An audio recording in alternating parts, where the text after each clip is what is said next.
Hi, so today we are going to be reacting to another content creator online. His videos actually were shown to me, I guess because my algorithm is so messed up. I've just been, for research, looking up like anti-feminist sort of stuff and just the term feminist, and his video popped up. The title of the video is TikTok's Worst Feminist Movement, so he does like using the term feminist. I'm sure if I go into the comments, people are going to be incredibly kind towards people that identify with that particular label, that do adopt it for their own purposes. But yeah, let's go through it. I'm sure I'll have absolutely nothing to say to the contrary to his suppositions about TikTok feminists. I'm sure it's all going to be incredibly positive, and that he's never going to use or view the absurdity and the histrionic kinds of professions that people make on TikTok as being demonstrative of an entire movement. And I know that his content is, from what I've seen, it's flippant. It's for the purpose of just being funny and facetiously kind of just making fun of a group of people that he doesn't really understand. So, I have nothing wrong with taking the piss out of people that are demonstrably a little bit like dramatic, and the TikTokification of a movement is something that does kind of extrapolate from the underlying truth and veracity of what they're trying to get across, and they do kind of make it into a joke. So holding those people accountable and laughing at them in turn is fine. Let's go through it, and in particular, let's just see what he says. If I agree, sometimes people do have really stupid arguments online, and I don't necessarily believe that they represent the movement as well as they potentially could, and maybe I'll laugh too. So, yeah. I'm willing to laugh at silly people online. If they're feminist, cool. Just don't laugh at the movement, or just don't take it as demonstrative of the movement at whole. Like, the gestalt of the movement is not depicted effectively by what a couple of weirdos on TikTok say. And unfortunately, that's kind of the narrative that he's promulgating to, I'm guessing, an audience of very young men. So that's the main issue that I have, and that's why I've elected to commentate over it. Not because I think it's wrong to just troll and make light of people that don't know what they're talking about, but if you're going to equate any kind of commentary that you can make on silly, ridiculous people and equate that to an entire movement and use that to diminish it, or to then kind of incense your audience against that movement, who are likely too young to really understand the differentiation between how people portray themselves online and the actualities of what people and women deal with in reality, then yeah, I'm gonna have like a little bit of an issue with that, because people can't distinguish, especially young men. Like, they don't know the difference between just making light and making light of something that's demonstratively more intense.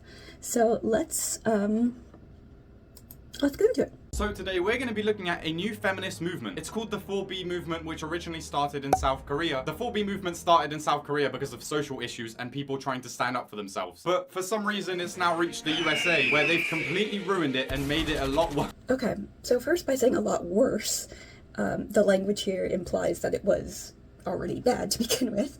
I don't necessarily believe that. I do have to do some more research as to the origination of the 4B movement in Korea and what their intention is and why, but to my understanding, misogyny is incredibly rampant in that country in particular, and in other nations. I've heard Japan has a big issue as well with sexism, so I think it emerged as kind of like a very strong and very stringent kind of reaction to the misogyny that they've been contending with. And sort of similar to what Iceland did when all the women just stopped working, and they realized the necessity of actually prioritizing women and giving women equal say and equal rights, because they needed women, and they realized that as a result of some major action taken by a large group of women. So to me, this is kind of like an extrapolation of that movement as well. It's a new movement emerging out of the same kind of mire of misogyny and sexism that's yeah, it's an extreme movement. I don't know in practice how effective it will be. I don't know in practice if it's, if it's actually doable, if the people that are professing that they're going to do it, if they actually do it, it's, I'm not sure the extent to which people are legitimately going to adhere to it and maintain it. But I do know that even though it seems like it is very, overdone or histrionic or intense as a reaction, I think there's probably legitimacy to why people and women seem to think that it's a necessity, why they believe it to be a necessity. I need to look up the data and statistics about things that women contend with in that country in particular, and the fact that it moved to America, especially following the election, when our bodily autonomy and rights have been corroded and taken away considerably, and things are just decidedly getting worse for us living under this patriarchal hellhole that is the United States. Yes, taking in certain elements of that movement could be beneficial. I haven't necessarily seen the response to the movement, if it's been efficacious in Korea, I don't know. So trying to adopt it here, again, do we know if it's going to be efficacious or not? I don't know. I don't know if people are legitimately going to be truly dedicated to the cause and capable of sustaining as long as it would be necessary to make a legitimate statement. So I don't know if it's going to work. I don't know if people are legitimately going to stick to it. But yeah, to say that it's a worse movement inherently, that it's, bad in any capacity, I think that's a little bit trivializing what women go through and what women have gone through in Korea. I just don't like that language, per se. I think it's a little bit too facetious. To say that America made it worse, we have our issues. People are doing this likely to be flippant and to garner a hashtag and use it for the sake of growing their own platform. A lot of these people, I think, are trolling you. I think you're not necessarily. I think you're using examples of the most, egregious, overblown and dramatic people on TikTok in order to support this narrative that it's the worst feminist movement. I get the video. It's to be fun. It's to be funny. I get it. Even if they are being egregious and being quite ludicrous about their professions, doesn't mean that there isn't any underlying veracity to what they're saying or that there can't be any good to come from it, even though it is overblown in some capacity. So yeah, I do take umbrage with it a little bit. I don't like making fun of people. I don't like making fun of people's looks, which he does. And some women on TikTok have gone crazy with it. So today we're going to be looking at some of these people's TikToks and see what they have to say. So I don't have a problem with making fun of crazy people on TikTok, but I do have a problem with, again, precipitating out from that any kind of judgment, any kind of call about what the 4B is actually doing, or what feminism is actually doing. Or I make fun of, or I draw attention and criticize the content of what they're saying. I wish he was able to do the same. I don't know. Am I asking for intellectual curiosity or holding someone to a greater understanding or level of intellectual discussion? Why am I hoping for logic and rationality and understanding and empathy from some young men, I don't know, whose target audience is young men that just want to see someone yell at feminists because they hate them, and that's the kind of content that he's making. Supposedly shaving your head is going to take down the patriarchy. Okay, so let's talk about the head shaving thing. To my understanding, the origination came from the idea that men like long hair. That's simplistic. That is, I don't know, again, on a grander scale, if that's true. I've heard it continuously.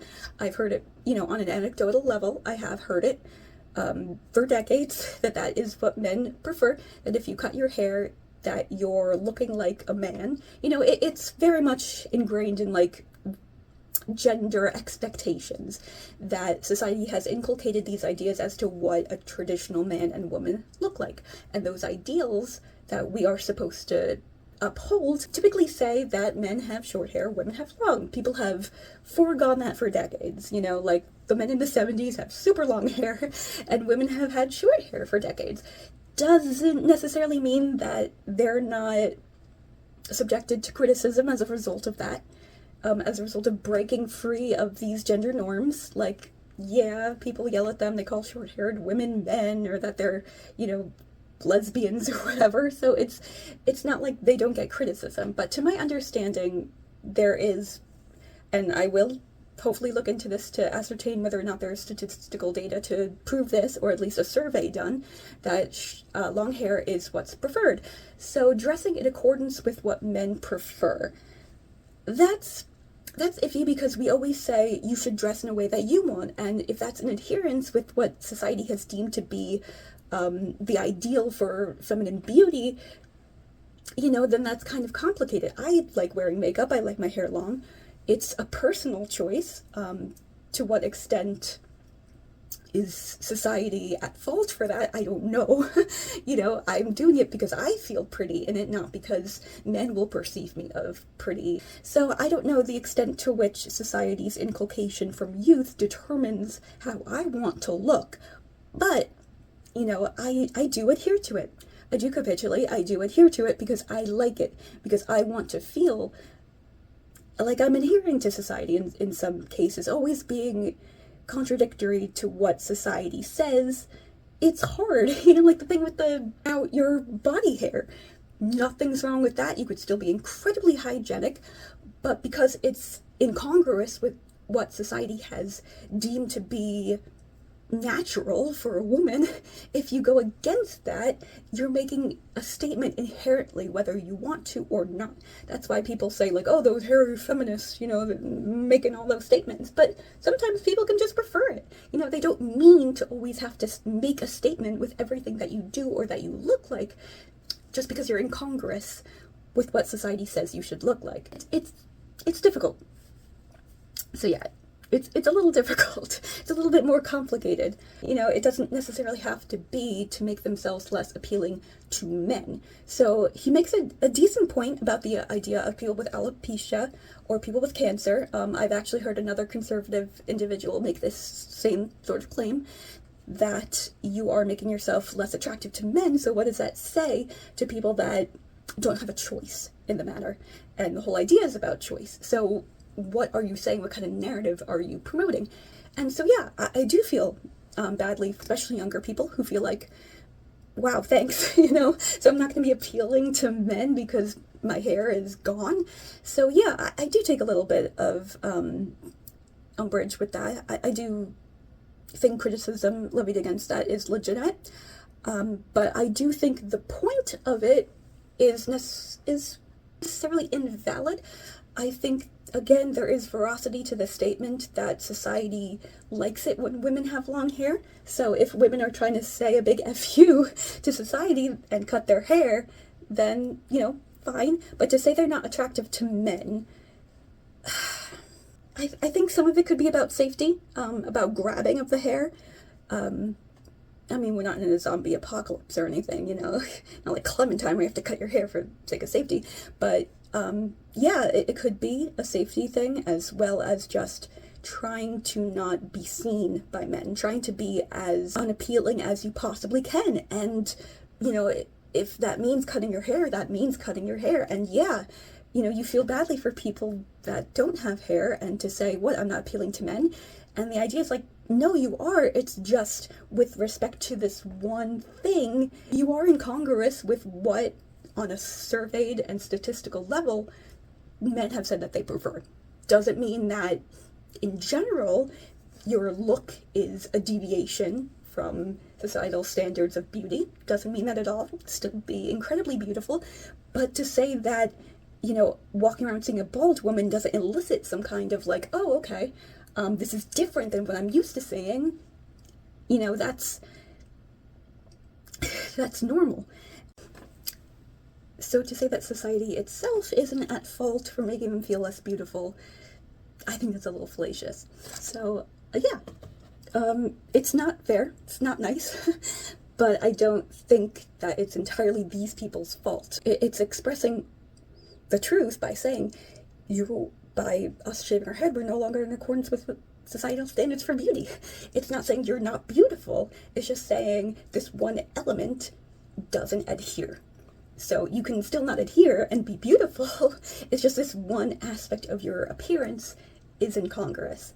It's a little rude, yeah, but so is society inherently saying that being bald is not beautiful. There have been movements in which feminists and other women have said bald is beautiful as kind of a counter to that propensity of society to say that bald is not. Positive. So if you're a man, don't look at me, don't touch me, don't speak to me, don't breathe near me. Yeah, you're a man. Don't breathe. Oh, you're gonna walk past her in the street. Hold your breath. The breath thing is, I think it's funny. I think he thinks it's funny too. Like, you know, I think all of us are taking it too seriously. I think that girl is being facetious, obviously. She's not saying, I don't want to breathe near a man, or I don't want a man to breathe near me, and, you know, him drawing attention to that. I don't think he's, like, legitimately pissed. I think he's also making fun of it, so it's just, you know, whether, you could talk about whether the girl's flippancy inherently is, like, a good thing, if she's, you know, using the movement and to her own benefit and saying, like, I'm a lesbian, so, haha, like I'm only benefiting from this. Like, it's cheesy, it's a little cringe, but it's not the biggest deal in the entire world. Like, she's not in adherence to the movement for the sake of actually supporting women. She's just saying, like, I benefit from this, like, it's silly. If you are really trying to push this movement, hating on the group that you want to support the movement is not the way to do it. I don't know why he had to add that little statement about, like, hating on the group is not the way to do it. Attaching it to that TikTok, you know, saying, like, oh, men cross the street, don't look at us, don't breathe on us. That one was facetious, like I said. So, obviously, she's not hating on men. She's just being funny and being like, I love women, so haha, you know, I don't need men, like, go away.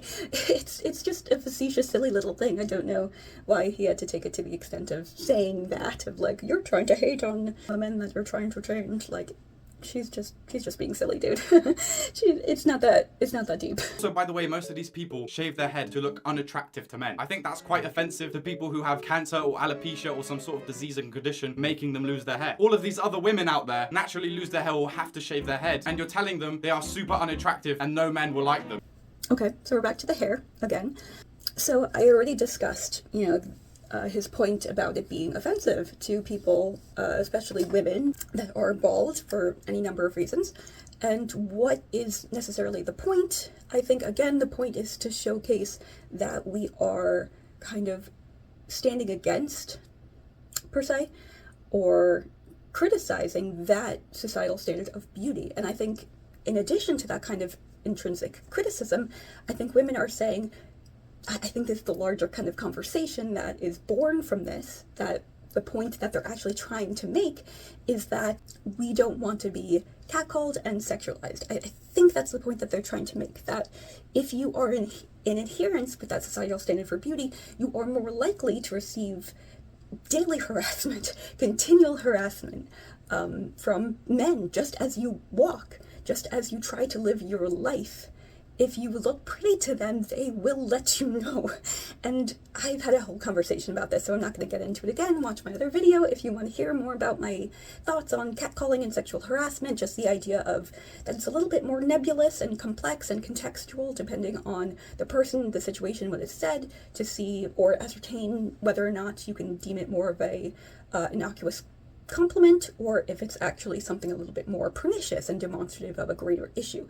But to sexualize someone and to say or make any kind of comment on someone's body or appearance in general is iffy.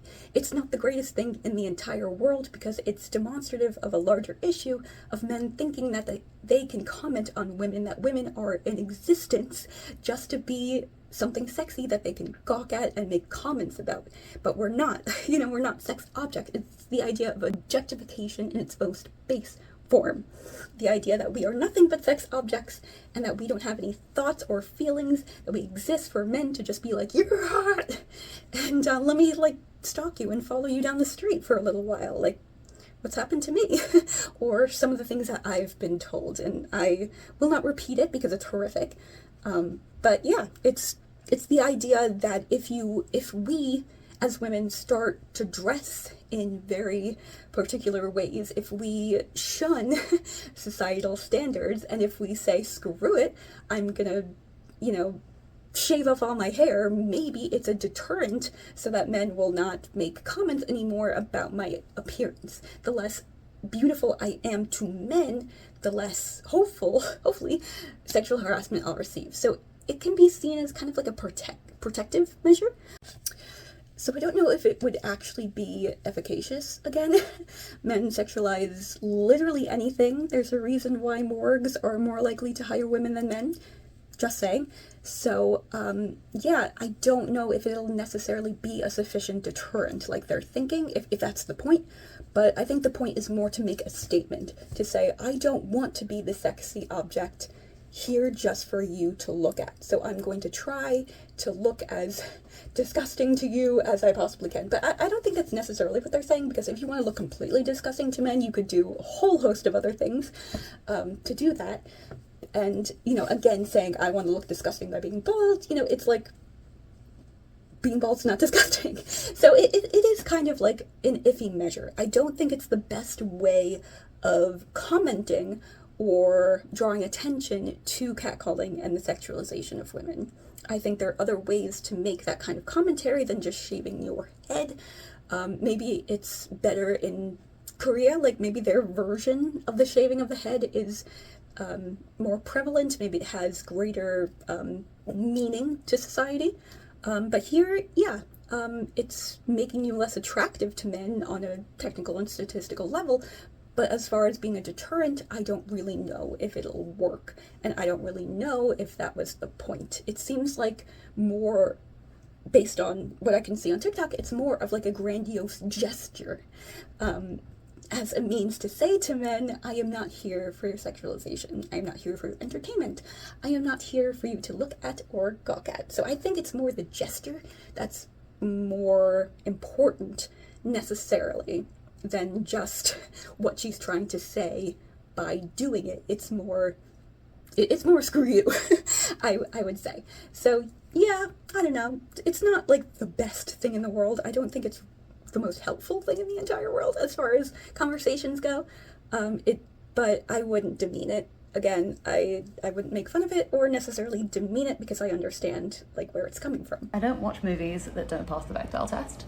I also don't read books written by men, and I try to read as many books written by black women as I do by white women. And finally, I try to shop at small female-owned brands wherever I can. I mean, listen, the only thing I agree with there is, supporting your local businesses. Apart from the fact that she only supports women businesses. But for some reason, this movement has turned into just not liking anything made by men. What do you mean you can't read books written by men? Okay, so the argument here is about not engaging in anything that men have supposedly made. I think that's a mischaracterization of what she's saying. I think it's a faulty understanding of it. To my understanding and my interpretation of what she's trying to say is not necessarily that she's saying, everyone forgo reading anything by a man or doing anything that, like, a man has invented, or, like, I think what she's trying to say, at least, is just prioritize things written by women.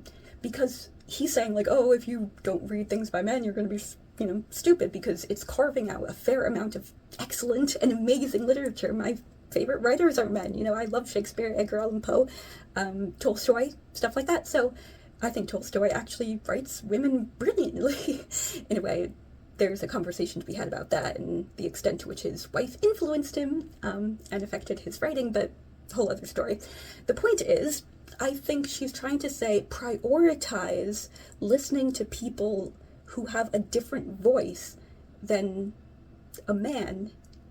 Listen to someone's story that isn't a man, because that is incredibly important, and we do have an issue with representation in both the book industry, the film industry, TV, things like that, where it's demonstrably and statistically speaking mostly helmed by male writers and directors, and most of the protagonists are in fact men.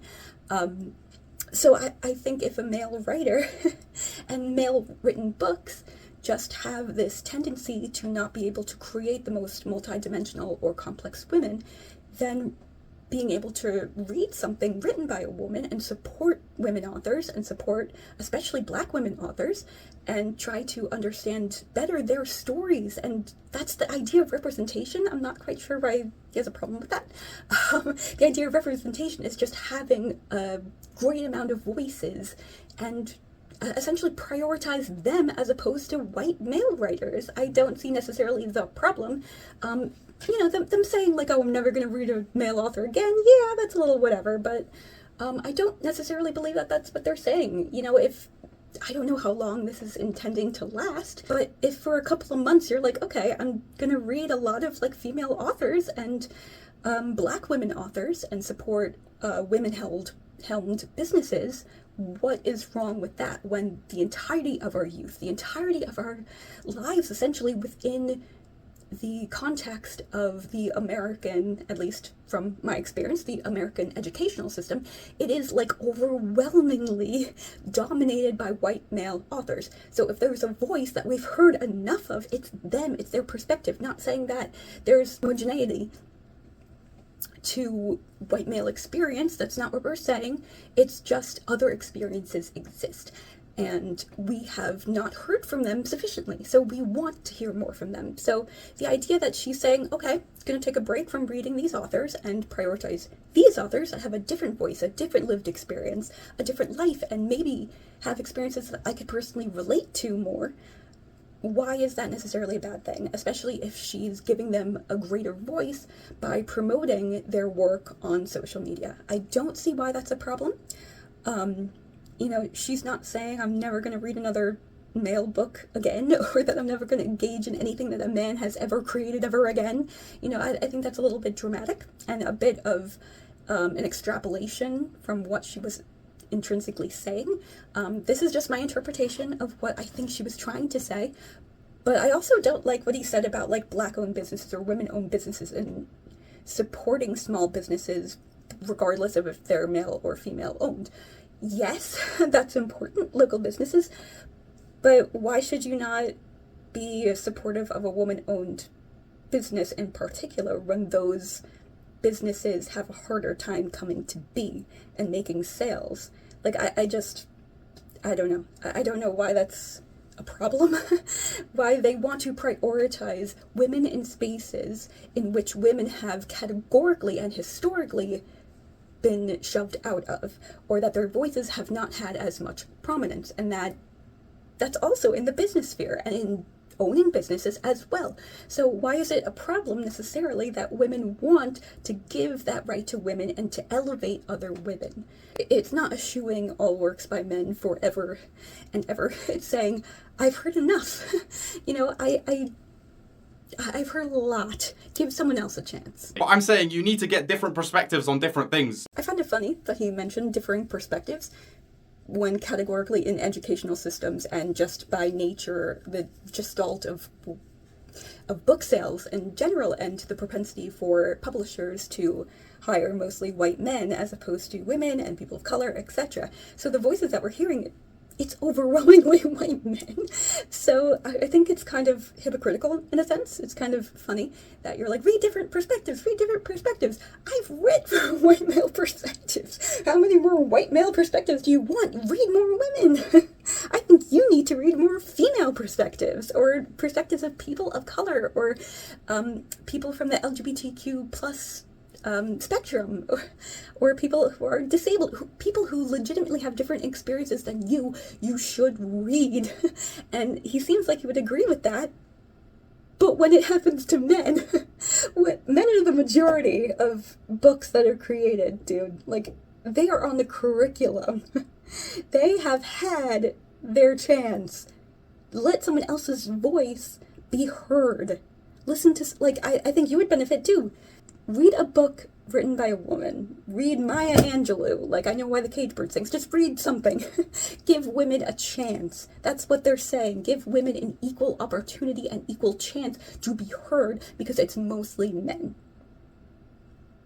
Everything in our society is rooted in patriarchy and the voices of men. When I read, I'm much more interested in listening to other voices, which are intent upon silencing or at best ignoring mine. You're telling me if you read a book by a man, that book is trying to silence you? What does that mean? I mean, yeah, if you pick up a book saying men are better than women, that's understandable. But if you pick up a book like How to Improve Your Life, how is that trying to silence you? Okay, I don't know if he's being purposely dense for the sake of the joke, but I'm just gonna explain. Reading books by men, he's correct. It is not silencing female voices.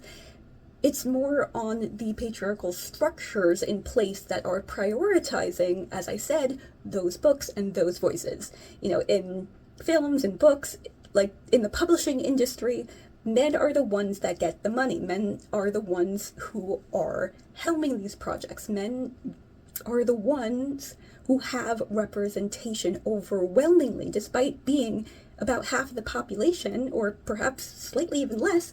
They are overwhelmingly represented in our media. And I think that's what they're trying to say. They're trying to have this reclamation of a voice. So it's not likely saying, by merely existing, this man is silencing me or repressing my voice, but it's saying there is a propensity existing in these media structures that do pick men over women, thereby silencing them.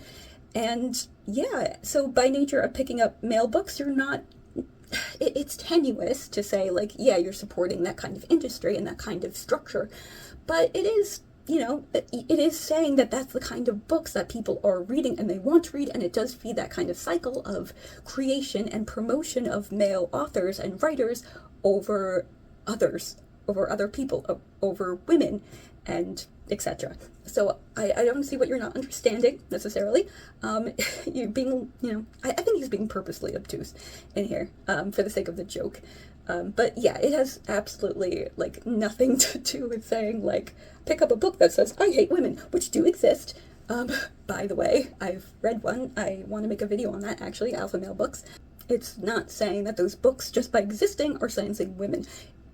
That's like saying a book is gonna pop a hand out like it was some Harry Potter creature and like, you know, cover our mouth. It's not saying that. It's not covering our voices or just by existing making us less known or less vociferous. But it is feeding into that kind of culture which prioritizes men over women. So that's what they're trying to do. They're trying to prove via the dollar, via economy, because of course anything pecuniary is what people listen to, and saying we want more voices, so we are going to support them financially. We are going to economically say with our money in this capitalistic hellhole that we all live in, that this is what we want to hear more from, and therefore we are prioritizing women over men in that sense. So the existence of a male author, like if for example a publishing company can only pick like a certain number of books or manuscripts, they're more likely to pick and prioritize and give more money to the male. So it's kind of saying like, yeah, our voices have been suppressed on an industry and systemic level. So not on an individual book level, but on a systemic level, and that's what they're trying to draw attention to. And I think it's a very fair and valid argument. Creative way to support. I love this. I also have a list of directed movies to watch. Now we can't watch movies directed by men. Okay. It goes from a movement from respecting yourself, putting yourself first, so society starts seeing you in a different way, to now it's become, I will ignore everything a man says. What do you mean you can't? What do you mean you can't watch movies? What? That was the most innocuous statement I've ever heard. She was like, oh, I have a list of, you know, female directors that I like to watch. But that, she didn't even say anything about, like, not watching male movies, male-directed or helmed movies. She didn't even say that. She was just like, oh, I have a great list. You know, you want to watch more, like, female-helmed films. Cool. Like, what? You know, you're crying male oppression because females want to read female works. Like, oh boy, how the tables have turned. If supposedly that's the problem with society, aren't you being hypocritical by doing the exact same thing that the problem in the world is? That's not the most clear argument I've ever heard. I don't want to straw man, so I'm just going to say, I think you mean what? That we're doing what we're saying that men are doing, that we're accusing men of doing it, so now we're doing the same thing.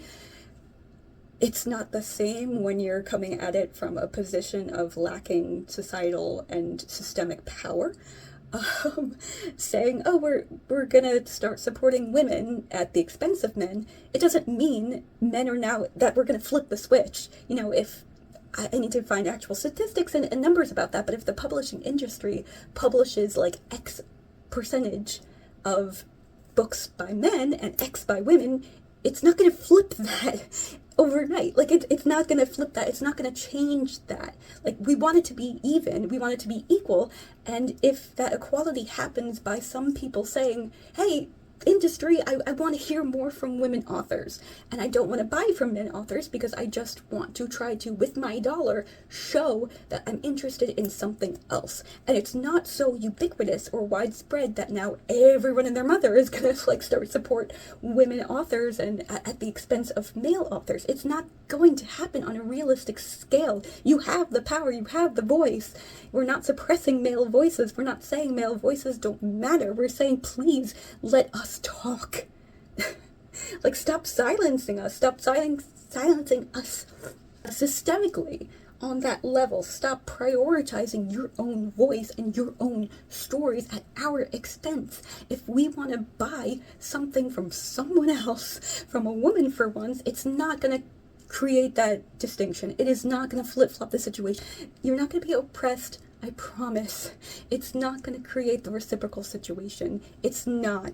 It's trying to give women just a push.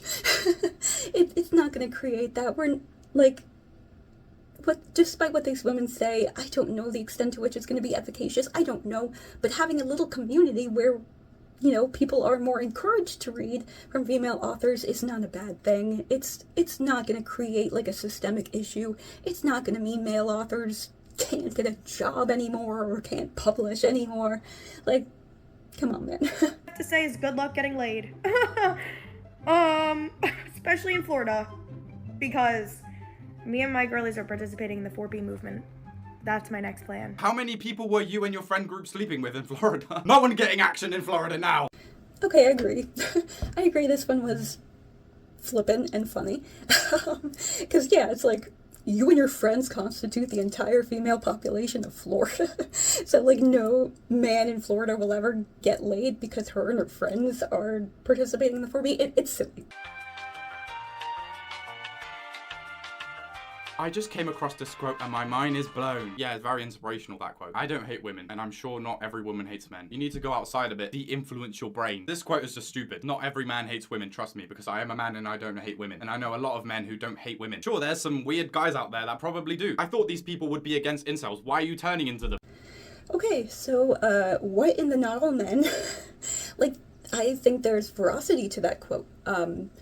It's basically saying women are being reactionary, that our perspectives towards men and being careful around men and having this kind of anger towards men is a result of what's been done to us. It's not saying like, oh, this random guy on the internet like hates women, therefore we're gonna hate men too. Like, it's not like a tit for tat kind of situation. It's saying on a general and systemic level, men have done absolutely nothing but demonstrate a level of hatred demonstrably, like throughout history, the way that we've been treated as second-class citizens, as lesser by men. If anyone needs to go out and listen and actually be educated, it's guys like this, like, who are like, oh, well, I don't hate women. Good for you, but you're actively, especially by making videos like this to inculcate young men into the belief that feminism isn't a necessity, you are perpetuating this kind of system that does in fact hate women. So I don't care if you don't hate women, even though everything that you've said and targeting the way these people look and stuff in your other videos tells me the opposite, to be frank. That's not the point. That's not what people are saying. That's not what women are saying inherently. We're saying if a man can get away with assaulting a woman because he's a good man, like just what recently happened, you know, that is absolutely disgusting and absurd. The amount of instances that, you know, it's the idea of like, Not every man, granted, but every woman. It's like the vast majority of women have been subjected to some kind of behavior that demonstrates male hatred towards us, whether it be violence, whether it be harassment, whether it be catcalling, unwanted attention, whether it just be demonstrations of sexism, being chosen less likely, being told that we're less intelligent. You know, all of these automatic assumptions of ignorance on the basis of our gender and our gender expression. All of this stuff is intrinsic and integrated into society. So society as a whole, on a general level, hates women, and women are a part of that. There is internalized misogyny. There's all these, like, you know, like Pearl, like pick-me's, you know, things like that. Like, there are women that actively engage in that kind of hatred towards women. So the hatred towards women is, in fact, I would say, widely promulgated and in existence, extant. There is so much extant hatred towards women that needs to be redressed because it's so heavily integrated into every facet of society. I don't know. So when women say we hate men, you know, this is a whole tangential expression, but it is an exclamatory statement made by a group which is deemed lesser, that has lesser rights. It's essentially ridiculing the ruling class. Like when people say, eat the rich, you know, like, it's not promoting cannibalism, it's saying we are sick and tired of being treated like a lower class citizen. It is a declaration of being fed up. That's what it is. He has a whole other video on that where he's like, you hate men, what about your father? Like, that's not the bloody point. My dad is sexist. Like, I don't hate him, but I hate that he has to be raised in a culture whereby he was severely influenced to be sexist. Like, that's the point. It's on a systemic and societal level. I completely agree with that statement. I think there's so much hatred, so much pervasive hatred. If I go to your comment section right now, how much you want to bet there's someone going to be hating on women, hating on feminism, saying we're stupid, saying we're ridiculous? It's unbearable in its pervasiveness. It is so prevalent in society that I cannot bloody escape it. So feminism and this is a reaction. It is reactionary to what we deal with on a daily basis. That's why it has that kind of logic to it, that logical standpoint. I don't care that you say you don't hate women. You're teaching men to do so. You're contributing and foisting that kind of hatred onto other men. You are supporting the hatred of women by making videos like this and talking about us in demeaning and disgusting ways. Even if you are trying to be funny, there's like a 12-year-old in your comments, I'm sure, that doesn't think that it's funny. They think it's real. So I don't care. I'm glad you don't hate women. I'm glad you know men that don't hate women. I don't hate men. But I still want them to be held accountable. I think a lot of men nowadays aren't a big fan of like this modern feminism where you just cast men to the side and ignore them and whatever this movement is. Again, with the modern feminism, like, what is the conceptualization of modern feminism to begin with? I had this conversation before in another video as well. When did feminism cross the line? What is modern feminism, and what tenets of modern feminism do you disagree with that you agree with when it was present in previous iterations of feminism? So why did we go too far? What do you think? What year did we go too far? What year did we cross the line to you? Like, it's just absurd. Like, about the incel thing. Incel is involuntarily celibate. These women are voluntarily celibate, so no, they're not incel. People like this, they don't understand the pervasiveness of just hatred and femicide and assault. And I, again, talk about this in another video. I can go into it. I really could. I don't want to make this video dark, so I'm not going to.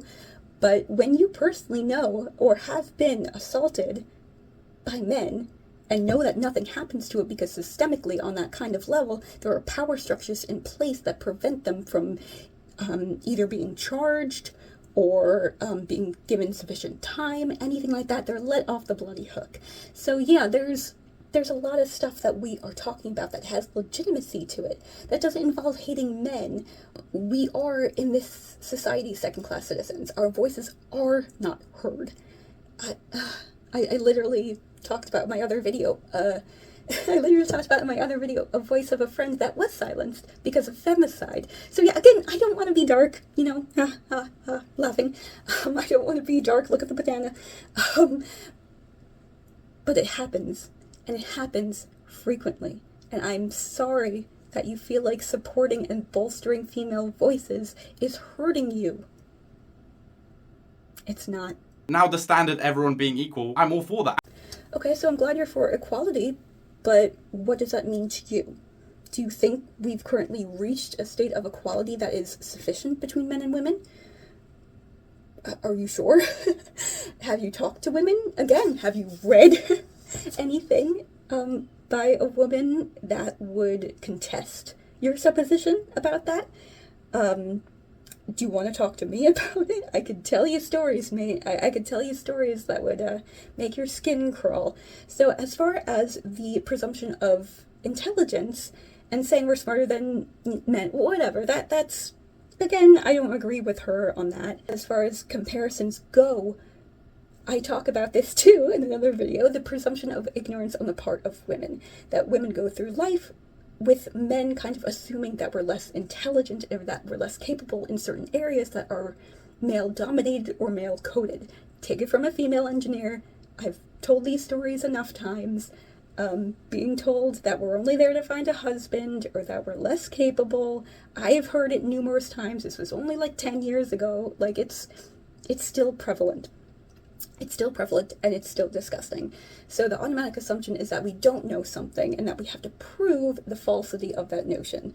So I'm glad that you think men and women are equal with respect to intelligence, because a heck of a lot of men do not, and they still do not. What's with those kill all male feminists, lol? Because most of y'all fucking suck and a lot of y'all are just freaks. So you're supporting the people that say that. Doesn't it seem very hypocritical standing for a movement where you hate a whole gender while trying to protect your own? If everyone is equal, and if that's exactly what you want, then this is not the way to go. Okay, so again, saying you want to kill an entire gender, not great. I don't agree with that. Again, I will say that it is just this exclamatory statement of frustration. It's a way of trying to gain control over a situation whereby we have been placed under the heel against our neck because of men and because of patriarchy. It's saying, I want to reclaim some of my personal power and my personal voice against the society that I've had to unfortunately grow up in and live in. So I don't see it as like this person should be on a watch list, necessarily. I don't think it's right because of men like this that are going to take it incredibly negatively. I think when you're trying to convince someone of the veracity of what you're talking about using level-headed kind of conversation and trying to engage in logical discussion and rationality, I think that's a better way of coming at it. It's the rhetoric of understanding and listening to their position and trying to say, okay, I get where you're coming from. I understand this person sucks. But let's talk about it. Let's talk about why she would think and feel that way. Let's talk about the existence of patriarchy and why we think that it does. Why we think that men like you are ignorant to its existence and why you cannot see it or perceive it. So, and here's some statistical data and evidentiary support for that position and for that argument. So yeah, I think he's right in the sense that people often channel their anger and into the group that they feel is oppressing them, and they feel, momentarily empowered by doing that, like eat the rich or white people suck, it's I don't get offended when people say white people suck. I don't think that they're saying all white people suck or saying all white people are racist. I don't take offense to that. I don't say oh, well, you have to prove now that I'm not racist because this person thinks all white people are racist. I know for a fact that I was raised in a racist society, that I had in myself from a very young age conceptualizations of race and racial identity that made me racist. I was a racist child because I thought a Barbie that was black was not as beautiful as the white one. Who taught me that? Society. I was like 5. You know what I mean? Like, you don't realize what you're being inculcated with from the time of your youth. So really look inside yourself, ascertain what you're doing wrong and what you think you can do better to better support the people that are just frustrated, that are just exclaiming their frustration. And that's what they're doing. Yeah, they're stupid people on TikTok. I'm sorry if it hurts you, but it doesn't delegitimize the necessity of the movement, because some people are co-opting it with vociferous proclamations of hatred for the group. It's not remotely equal. In the same way, it's not equal for, a black person to say white people are racist, I hate them, and a white person, I'm not even going to say it, to say the same, to say the reverse. It's a distribution of power. It's an unequal power structure. So the people beneath saying, like, these people suck, like, it doesn't have the same kind of power because we don't have the power ourselves to do anything about it. If a man hates a woman, he could assault us. He could, he could put us behind bars by saying that we're faking it or falsifying it. They could not process our kits. They could not listen to us, not take us seriously until we're dead. They have the power to do that. What power do we have to do the same to men? We don't. Not the married men getting upset at the 4B movement because y'all won't have anyone to cheat with. Yeah, that's exactly people's problem with the movement. If you're in a relationship, why would you cheat? Don't be in a relationship. Be single and sleep with whoever you want freely with consent. I know you're just angry because no one's cheating on anyone else with you. Okay, so another personal attack. That's nice. Cheating is reciprocal in the sense that I think men and women both engage in it. So I don't really know if there's veracity to anything that she said. Yeah, that's something I would have to look into, because married men probably have other reasons to get upset at 4B, not just the idea of not being able to cheat. So I don't really give a lot of credence to what she said either. For you. I've been wanting to shave my head, but my girlfriend's like, no. And now the B4 movement is like, shave your head, ladies. Why do you think all men are in love with you? Because you have hair. Okay. So I'm glad you're not like that. I think maybe it's perhaps more prevalent in older generations. I know for a fact my dad was controlling of my mom in that sense. For many years, he did not let her cut her hair, and in some boomer couples, the same thing existed. It was not a matter of personal choice, it was a matter of control. So yeah, hair is actually of greater significance than you would think, that it is demonstrative of greater issues. Again, she's kind of silly. I wouldn't take her super seriously. Have the power to make morons go extinct like dinosaurs. The morons here are just creating mediocrity. Yeah, wait. Let me get this straight. By not reproducing and having children, you are going to kill out the morons. Aren't you just calling yourself a moron? Yeah, I think she probably means not sleeping with moronic, sexist men and sleeping with good men to breed out the sexism. She didn't exactly say that, but I get the feeling that that's kind of what she meant. They are creating harm to Mother Earth, and they are cancer to the planet. Wow, you are so nice, yeah. What are you on about? We can live without mediocrity. We can live without the morons, okay? I don't really mind living without the morons. Actually, I kind of do mind. I won't have any content to... Nor would you have an audience. Fine. Y'all acting like pregnancy is not a high risk as a woman. Especially a black woman. Yeah, I agree. Pregnancy is a risk to women. Women that go through it, respect. Now it's more of a high risk for a certain race to have a child. Okay. Oh my gosh. Dude, what? Dude, what? I mean, maybe I'll give you a pass because you're not American, but... Dude, that's kind of ignorant. Sorry, but there's factual data and evidence to suggest that women of color are more likely to die in childbirth than white women, especially in the American South. So yeah, she's actually telling the truth. I would have cut that out of your video, to be honest. 54, no kids, never married. I am plan B, diamond level, and it's so peaceful, calm. I'm not gonna lie, that sounds kind of sad. Yeah, I mean, if you want to do that, no one ever to love in your life and no one to spend time with, just only spend time by yourself your whole life. Sure. Isn't it statistically proven that unmarried women are the happiest demographic? It's kind of get that a lot as being like a child-free person, that, oh, you're gonna be sad and lonely, like, nah, mate. I appreciate your concern for that lady, but I'm pretty sure she's probably happier than a lot of married women are. I've been happily single for the past 4 years. I can wait another 4 years. Every man is devastated right now. Every man watched that video and felt it, and he... I hope that has nothing to do with the way that she looks, that if she was in adherence with societal standards of beauty, you would say the same thing. Personal attacks are never justified.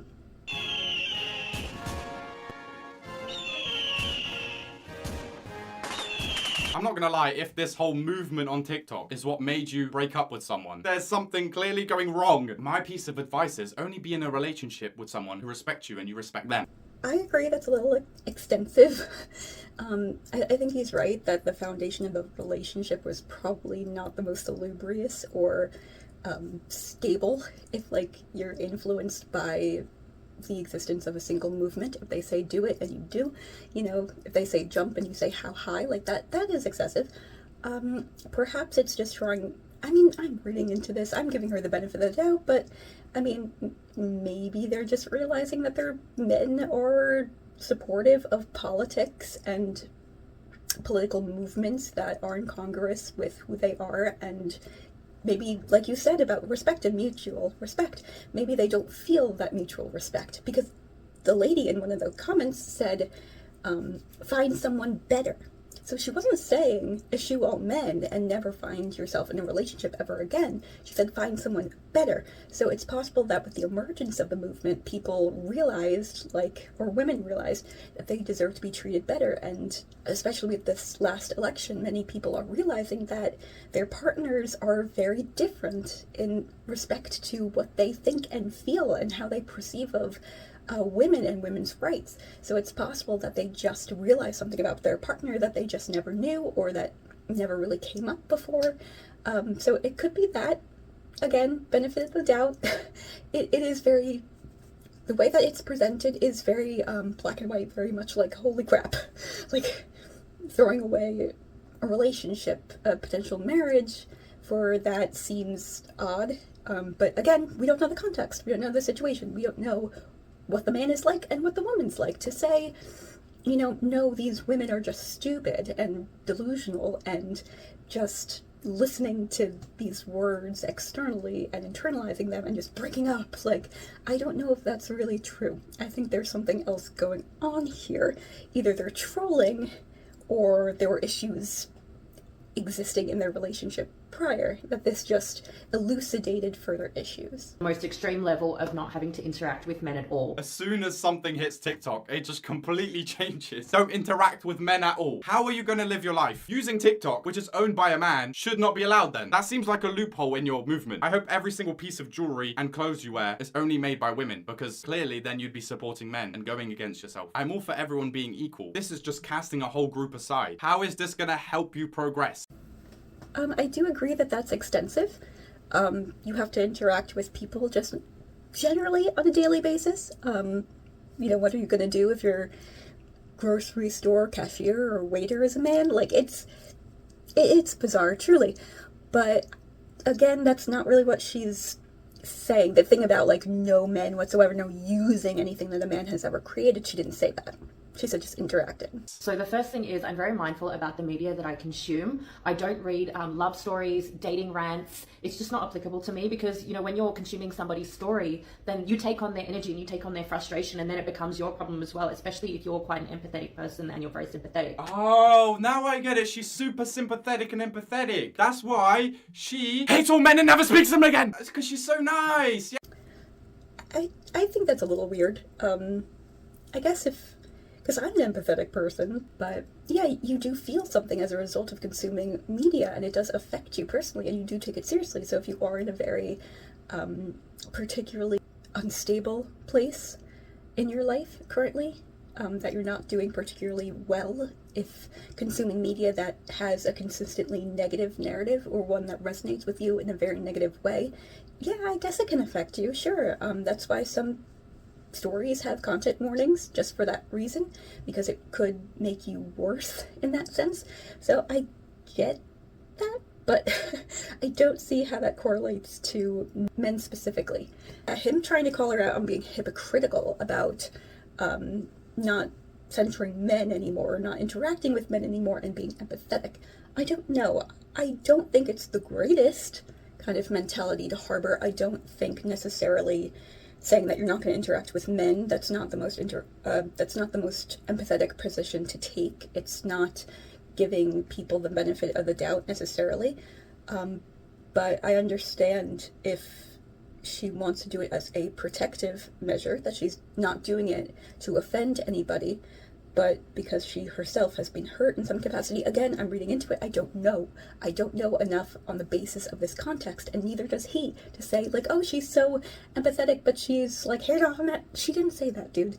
Like, wanting to distance yourself from the people that have hurt you is not necessarily being unempathetic towards them or unsympathetic towards their issues. It's just trying to create some distance to protect yourself, to help yourself. Instead, I read educational content, true crime to keep me aware.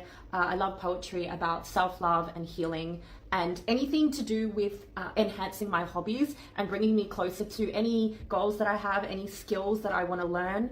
It just makes me really excited about life, because none of that has anything to do with a man, and it's very fulfilling. I mean, nothing is more educational, makes you aware of life than true crime podcasts. You know, those serial killer shows on Netflix, that's what makes you learn about life. It's possible that what she meant by aware was not a general awareness of life itself, but rather, again, it's about protection. And a lot of those true crime stories or Dateline, things like that, they delve into the minds of people who target women in particular. Like, the statistical divide is predominantly males being the perpetrator and females being the victim.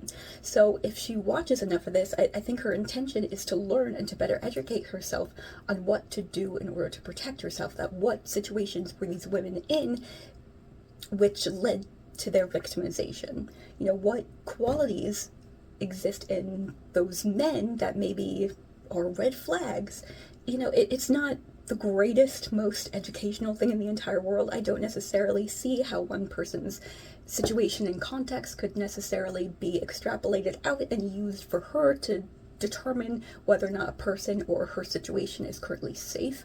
It's not meant to do that. It's not like an educational show in particular, so I don't see what you could learn, but self-defense, protective measures are always going to be important, and I think that's probably the direction that she was leaning. What you could learn about men, what you can learn about trying to be the safest that you can.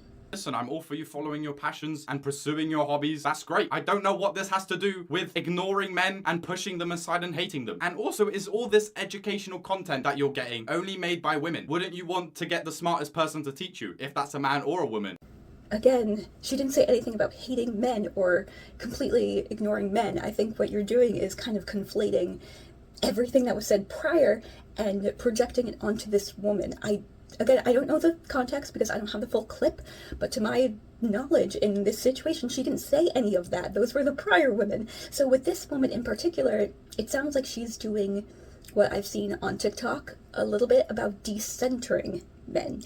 It's about focusing on yourself and your interests and your hobbies and not allowing men to wield this kind of power over you, to not focus distinctly on men's lives and serving them and doing something just to win their favor. It's essentially separating your self-worth and your perception of yourself away from men and what they perceive of you as. It's actually very salubrious and very healthy to do that.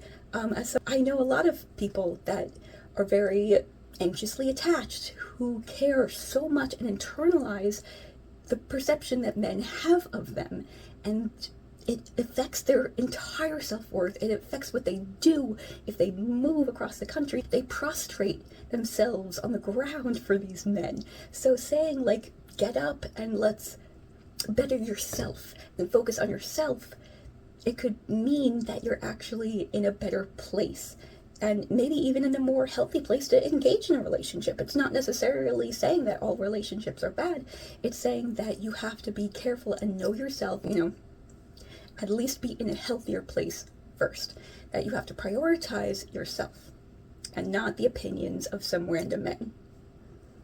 That's what decentering men is about. The thing I do is if I'm ever in a situation where I have to choose between talking to a man or a woman, I will always defer to the woman. The man does not even exist. I completely ignore his presence, and most of the time they do get it. So like when I'm checking into hotels, at airports, things like this.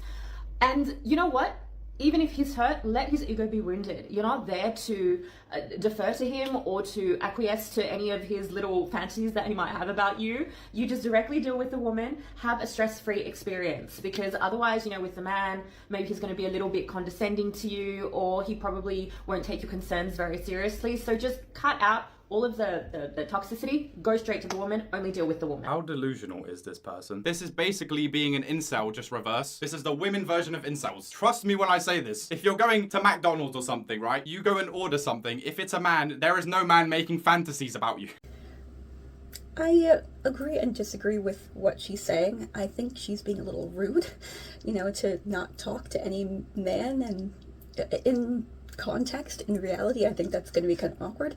He's like, oh, hey, here's your lunch. And then she's going to be like that's a little rude.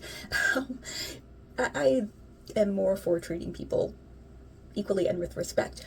But to say that she's delusional, that men do not treat women differently, I think that's wrong, and I think that's a little ignorant, because she actually does have veracity when she says that men do condescend women, and men do hit on women. So it's interacting with men and avoiding interacting with all men is not necessarily the greatest preventative measure that she's trying to make it out to be. She's trying to avoid every man just for the possibility of avoiding the men that would treat her negatively. And I don't know if that's a great thing. You kind of have to interact with men in this world in some capacity. I would say the better thing to do is just try to be cognizant of when they condescend you and when they treat you as lesser, or when they sexualize you, to just be aware of it and to hold them accountable for it. Call out when you see examples of sexism and just let them know that it's not okay. I think that's better than just ignoring them completely and squashing their ego, per se. I think it would actually be more beneficial to them to learn what they're doing wrong and to counter and to tell them to sit with their own biases, and their own problems with women and their own problematic behavior. But I think it's wrong to say she's delusional, to say that men don't treat women differently, that men don't condescend women, that men don't perceive of women as less intelligent just because they're women, because they do, and they talk to us accordingly. It's very demonstrable in society. The examples are prevalent and they are continuous. And they are innumerable. So I think that's a little ignorant to say that, as well as just sexual fantasies. The existence of sexual fantasies, it depends. It depends on the person, it depends on the man, whether or not they're fantasizing about you, but it happens a lot. Men do stalk women, men do chase women, men say sexual, disgusting things to women. So again, I would wait kind of till it happens first and then kind of charge the man, as opposed to assuming their guilt. It's kind of like innocent until proven guilty kind of thing. So I don't necessarily agree with what she said, but I don't think she's necessarily delusional either. The third thing I do is when I'm walking on the street, I'm aware of men, but I don't acknowledge or make eye contact with them. I look right through them, and this has really helped me just in terms of just remaining in a good mood, focused, because if I'm looking at a guy looking at me or just being a weirdo, then I'll get stressed and I'll get anxious. Like I said, always be really aware, but don't allow their negativity to permeate into your being, because you will carry that with you for the rest of the day. That's true, guys. If you ever make eye contact with a man, that's your day ruined. How can you recover from that? Your energy is now down. You've made eye contact with a man. Okay, so eye contact. It's not just about you happen to look at someone, or I've been in this situation before where I've just where my mind is wandering and I end up staring at someone and I'm just and someone's like, oh, hello, like, oops, I didn't mean to stare at you, I was just staring off into space and didn't realize that you came into my field of view. So again, innocent until proven guilty, but she's not wrong with the premise. The premise being that sometimes when you lock eyes with someone and this person has been staring at you creepily, or they've been continuously staring at you, sometimes locking eye contact is enough, is sufficient, and is all that they need to approach you. There have been, again, situations whereby men take that as an invitation, simply just locking eyes, because they could say, oh, you were looking at me, or oh, you were giving me the look and I just had to come over and talk to you. Like, it's not an invitation, and some men do take it that way. They do take it as demonstrating that a woman is interested. So yeah, a lot of women have actually expressed that that is a legitimate issue, that if a guy is continuously staring at you and making eye contact and you happen to reciprocate that, they'll see it as a positive sign. They'll interpret it as you being open and welcoming to their advances. So yeah, it sucks. I think it sucks more for women, to be honest, that we have to be the ones careful about who we look at. Because again, sometimes it's just an accident who you stare at, and if someone takes it as like, ooh, she's interested, like, that's annoying. So it's happened far more frequently, I think, in that direction than the reverse. She's being, of course, a little extensive in her perspective, but again, on the base level, on the premise level, she's not wrong. Whenever I'm in a situation where I'm not happy, the last thing I do is go and ask people for advice, because nobody knows you the way that you know you. This whole video is you giving advice to other people. So what you're saying is never take anyone else's advice. Good advice. Oh my god. Yeah, I guess I would agree with that too. It is strange to not welcome any advice. I would actually say that that is a negative thing, that you want to hear a variety of different voices and different experiences, people who resonate with you and people who don't, coming together to try to give you advice on situations. You do know yourself better than anyone else, but that doesn't mean that you know every situation or every context. You know, that you're necessarily going to react in the best way possible in a certain circumstance. So people might be more aware or more cognizant or more familiar with a circumstance. So it's not necessarily all about you and your reaction, it's about everything else that goes on in your life. So I do think you should ask for advice from a number of different people. And by that, I also mean women.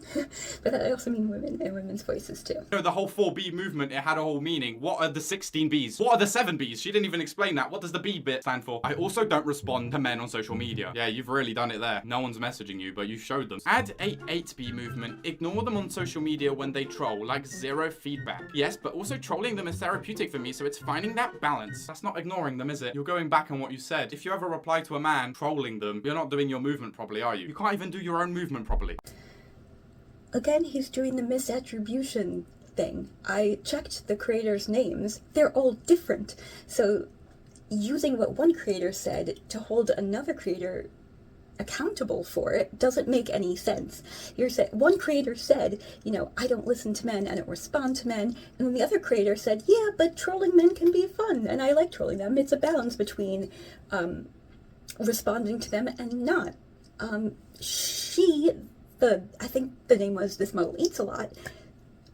Again, in the context that we are given in the video, she never said that she was participating in the part of the movement, in her interpretation of the movement, that said she can't interact with men at all. So where is she being hypocritical? Where is she undermining her movement by responding to men and giving men credence and acknowledging that men exist and responding to them trolling? She's, again, unless you can provide evidence to that, and because you're taking things out of context and you're not showing us the full case. But in the case, from what we can see, she didn't say that.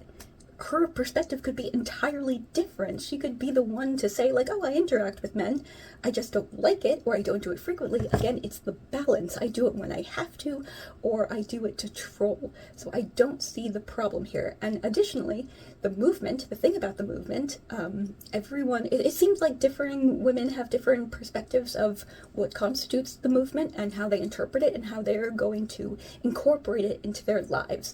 but I don't think the 4B movement said anything about ignoring the existence of men.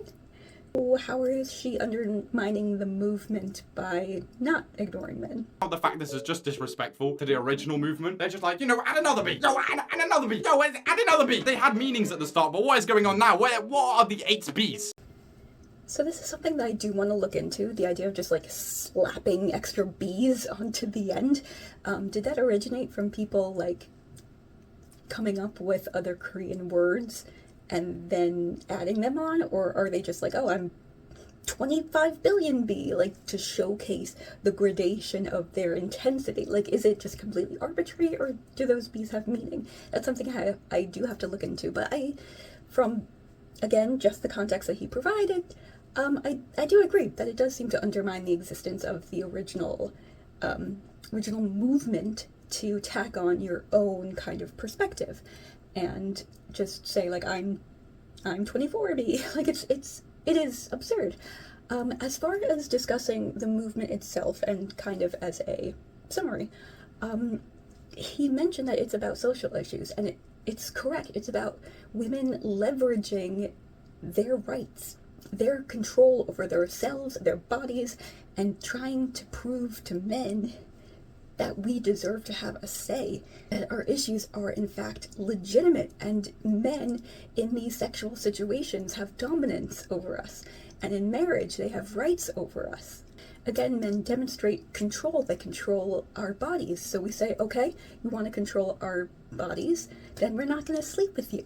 It's a preventative measure. It's a demonstration of our resistance to acts and social structures, patriarchal structures that are keeping us down, especially as well as, you know, engaging in romantic relationships with men and in relationships and in marriage and having children. All of those things are a huge risk to women, and they're trying to prove a point about that by abstaining from engaging in those things, those societal structures where men typically are favored. In marriage, men are happier. Men get paid more when they're married. In childbirth, women are more likely to be killed by their partner in domestic violence when they're pregnant. It is the #1 cause of death for pregnant women is murder by their partner. Like, we are wielding the power that we have, the power of ourselves, our individual self, and our bodies to whatever limited extent we have it. We are leveraging that to make a point, to say, hey, this is not cool, this is not okay. We are taking whatever power we have to try to say, this is important to us, and you don't have access to us.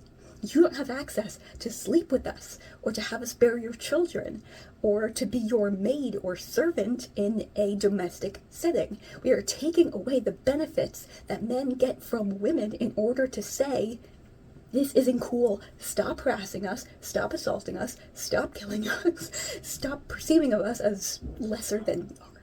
You know, treat us equally because you're currently not, by an individual standard and on societal level in general, on the basis of patriarchal power structures. So that is what, to me, the movement is about, and I do believe that adopting it in other countries is beneficial. I think, again, in accordance with what's happening in America currently, in our current political and social structures and current culture, I do believe that it could be beneficial.